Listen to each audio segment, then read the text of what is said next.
Hi అండి, welcome to my channel. నేను చేసిన క్రాఫ్ట్ కొన్నిటిని మీకు చూపించాలి అని అనుకుంటున్నా. బేసిక్గా ఈ క్రాఫ్ట్ వర్క్ చేయడంలో నేను అంత పర్ఫెక్ట్ అయితే కాదు, కానీ ఇది చేసేటప్పుడు చాలా మైండ్ ఫ్రెష్గా ఉంటుంది, ఫుల్ సాటిస్ఫాక్షన్ ఉంటుంది. కొన్నిసార్లు మనం చిన్న చిన్న ప్రాబ్లమ్స్కి కూడా ఎంతో ఆలోచించి మైండ్ అంతా పాడు చేసుకుంటూ ఉంటున్నాము. అలాంటి సిచ్యువేషన్లో నేను ఈ క్రాఫ్ట్ చేయడం స్టార్ట్ చేశాను. ఖాళీగా కూర్చొని అన్నీ పిచ్చి పిచ్చి ఆలోచనలన్నీ మైండ్లో పెట్టుకొని ఏదేదో ఆలోచించి ఉండడం కంటే ఇలా క్రాఫ్ట్ వర్క్ చేస్తే మైండ్ రిఫ్రెష్ అవుతుంది. అందుకనే నేను ఇక్కడ చేశాను. నేను ఇది ఎందుకు చెప్తున్నాను అని అంటే, నాలా కొంతమంది ఆలోచిస్తూ ఉంటారు. ఆ ఆలోచన నుంచి మీరు బయటకు వచ్చి ఇలా క్రాఫ్ట్ వర్కే చేయాలి అని ఏం లేదు, మీకు నచ్చిన వేరే ఏదో ఒక పని చేసుకొని ఆలోచనల నుండి మైండ్ డైవర్ట్ చేస్తారు అనే ఇంటెన్షన్తో మీకు చెప్పాను. అన్నింటికంటే ఎక్కువ మా బాబు కోసం చేసిన వాటిలలో ఫుల్ హ్యాపీనెస్ ఉంటుంది నాకు.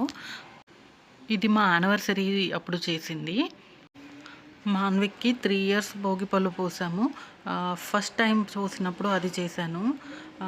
బేసిక్గా అది ఫస్ట్ టైం అవ్వడం వల్ల ఏమో ఫుల్ హ్యాపీ అనిపించింది. పిల్లలకి కొంచెం ఏదైనా స్పెషల్గా చేయాలి అని అనిపిస్తుంది నాకు. దానికోసమే నేను ఇలా భోగిపళ్ళు పోయడం కానీ, బర్త్డేస్ అని కానీ, ఈ మంత్లీ బేబీ షూట్ అని ఇట్లాంటివి ఏవి ఉన్నా కానీ నా చేతులతో నేను వాడికి చేసిస్తే నాకు మంచిగా అది అనిపిస్తుంది.